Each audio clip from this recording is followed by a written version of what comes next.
Salut à tous, aujourd'hui dans cette vidéo on analyse les résultats du premier trimestre 2025 d'Apple. Il y a des chiffres records mais il y a aussi des inquiétudes et notamment sur les ventes. Alors on va regarder bien déjà dans un premier temps forcément les chiffres clés de ce premier trimestre.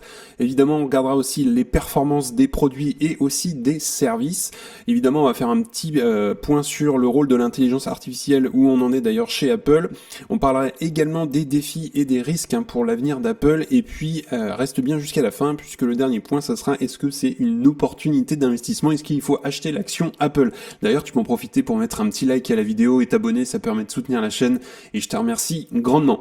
Alors si on regarde déjà dans un premier temps bien les chiffres clés globalement, voilà, le premier trimestre d'ailleurs il s'est terminé le 28 décembre 2024, en fait c'est un petit peu décalé, le Q1 2025 ça correspond aux 3 derniers mois de l'année 2024 et donc Apple a battu des records, mais le moteur de croissance commence aussi à ralentir. On l'a remarqué d'ailleurs, on va comparer avec le Q1 2024. Donc si on regarde le chiffre d'affaires pour c'est ce premier trimestre 2025, on est à 124,3 milliards, c'est absolument énorme. Par contre, c'est une petite évolution puisqu'on est à plus 4% d'une année à l'autre. Le Q1 2024, on était à 119,6 milliards. Si on regarde le bénéfice net, on est à 36,3 milliards, on était à 33,9 milliards il y a un an, donc là on est à plus 7%. Le bénéfice par action, il est à 2,40$, on était à 2,18$, donc là c'est un plus 10 sur un an. Et si on regarde la marge brute, voilà, elle n'a pas énormément progressé, globalement on a fait plus 1 point, on est à 46,9$.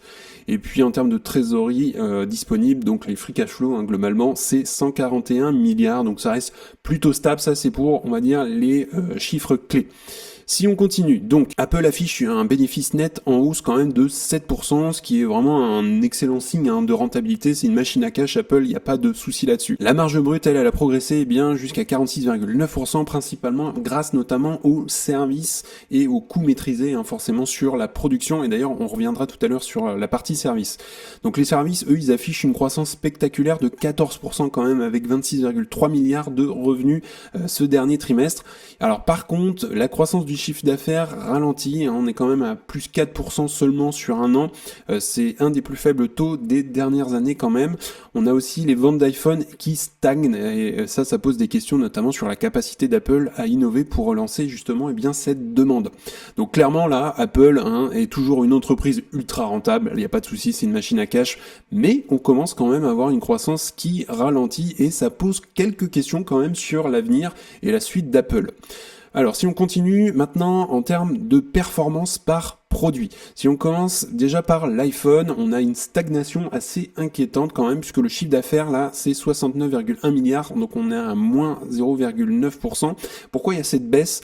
Il y a une faible adoption de l'iPhone 16 dans certains marchés, dans certaines parties du monde. L'absence d'ailleurs d'Apple Intelligence en Chine. Il y a une hausse aussi des prix qui freine forcément le renouvellement. Et puis, faut le noter, il y a de la concurrence, notamment surtout en Chine, où il y a Huawei et Xiaomi qui dominent notamment. Si on parle du Mac maintenant, forcément, là, pour le coup, c'est un petit peu plus positif puisqu'on a le retour en force grâce à la Apple Silicon. Donc, forcément, le chiffre d'affaires, il est à 9 milliards et là, on est à un plus 16%, donc là c'est vraiment une bonne performance sur cette partie-là. Adoption massive des Mac avec notamment la nouvelle puce M4. On a aussi une montée en puissance du MacBook Air et aussi du du Mac Mini. Et puis on a aussi l'utilisation accrue notamment dans les entreprises des Mac, donc ça on a une belle performance ce dernier trimestre. Si on continue avec l'iPad, forcément lui il est en plein boom puisque le chiffre d'affaires il est à 8,1 milliards, là on est à plus 15%, donc là c'est pareil, c'est un bon produit qui a bien performé. On a aussi de nouveaux acheteurs qui sont séduits par l'iPad mini ou encore l'iPad Air. Et il faut savoir que l'iPad Pro est ultra fin, notamment avec sa puce M4. Et ça plaît beaucoup notamment à tous les créateurs. Si on continue avec les accessoires de manière générale, là plutôt on est en légère baisse puisque le chiffre d'affaires il est à 11,7 milliards de dollars et donc là on est à moins 2%. Sur l'Apple Watch, donc la 10, il y a eu quelques évolutions mineures et puis sur les AirPods 4 ça vend plutôt bien, mais on a un marché qui sature quand même un petit peu là-dessus. Il faut savoir qu'Apple quand même est en transition, la croissance passe des iPhones aux services. Là l'iPhone est en train de reculer et on a les services qui sont en train d'exploser et on a des résultats assez records là-dessus justement, services services égale croissance, c'est ce que j'ai mis en titre, puisqu'on a 26,3 milliards de dollars là sur la partie service. Ça représente 21% des revenus totaux d'Apple quand même. Et ce segment, eh bien, ils ont affiché une croissance de 14%. Donc c'est un rythme qui est nettement supérieur à celui des produits notamment.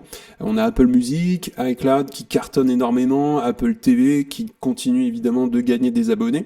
Et si on va un petit peu plus dans le détail avec Apple TV notamment, il y a eu des succès comme Severance la saison 2 et qui continue vraiment de performer correctement.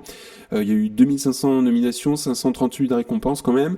Des grandes productions qui arrivent, notamment le film Formula 1 avec Brad Pitt. Si on regarde en termes d'abonnements, Apple dépasse le milliard d'abonnements payants, donc c'est vraiment historique. Hein. Et on a également Fitness Plus, Arcade, iCloud qui contribuent évidemment à cette dynamique. Si on regarde sur la partie services financiers, on a le déploiement actuellement mondial de Tap to Pay atteignant 20 marchés aujourd'hui. Et si on regarde la partie marge et opportunité, on a une marge brute quand même de 75% sur les services. C'est vraiment la partie la plus rentable d'Apple et c'est vraiment une des clés pour évidemment diversifier ses revenus et aussi réduire évidemment sa dépendance à l'iPhone qui est en train de reculer. Alors si on regarde maintenant en termes de ventes par région, donc déjà si on commence par l'Amérique, on est à 52,6 milliards, là on est à un plus 4%, une croissance plutôt stable notamment grâce aux services. Sur la partie Europe, on est à 33,9 milliards, là on a fait mieux quand même, plus 11%, notamment l'iPad et le Mac sont en forte progression en Europe. Et si on regarde par contre c'est la Chine, c'est un peu le point noir, on est à 18,5 milliards de dollars et là c'est un recul de moins 11% pour le coup. Et on a Huawei et Xiaomi qui dominent notamment pas mal en Chine, forcément, il y a de la concurrence. Et il y a aussi l'absence aujourd'hui d'Apple Intelligence qui est un plutôt gros frein à la croissance, notamment en Chine. Donc c'est un des plus gros risques pour Apple notamment pour 2025, donc on va voir comment ça va évoluer sur cet aspect-là. Si on continue notamment avec Apple Intelligence, donc Apple mise tout évidemment sur l'intelligence artificielle, notamment Siri avec ChatGPT, Genmoji, Image Playground pour la création d'images, et on a évidemment après le lancement qu'on a eu d'ailleurs aux États-Unis, au Royaume-Uni et aussi en Australie, Apple Intelligence sera disponible d'ailleurs en français, en allemand, en chinois simplifié évidemment et bien d'autres langues d'ailleurs à partir d'avril 2025. Donc l'IA pourrait relancer les ventes d'iPhone, mais on a quand même de la concurrence toujours avec Microsoft et Google qui ont une grosse avance là-dessus quand même. Quelques produits futurs, donc on a des rumeurs quand même sur l'iPhone 17 qui pourrait d'ailleurs intégrer un design plutôt pliable, donc à voir, évidemment, ça reste des rumeurs.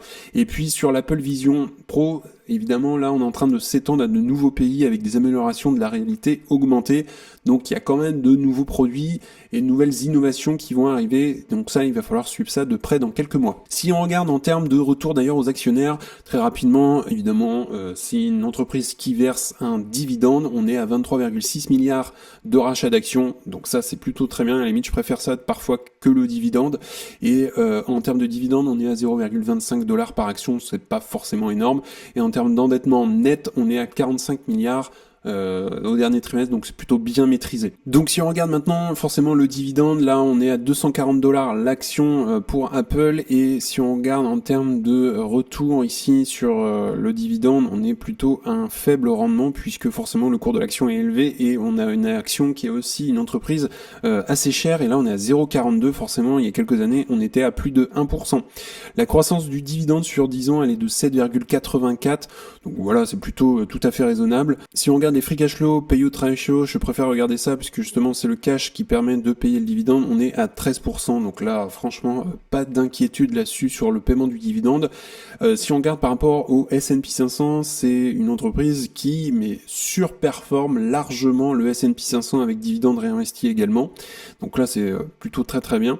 Et on a plutôt globalement un dividende croissant, donc petit mais qui croît au fur et à mesure des années. Donc ça c'est plutôt encourageant, et ça c'est pour le dividende d'Apple. Alors maintenant si on regarde en termes de défis et de risques, j'ai noté en premier point la Chine qui devient plutôt un problème majeur pour Apple, il va falloir qu'il s'y penche un petit peu plus.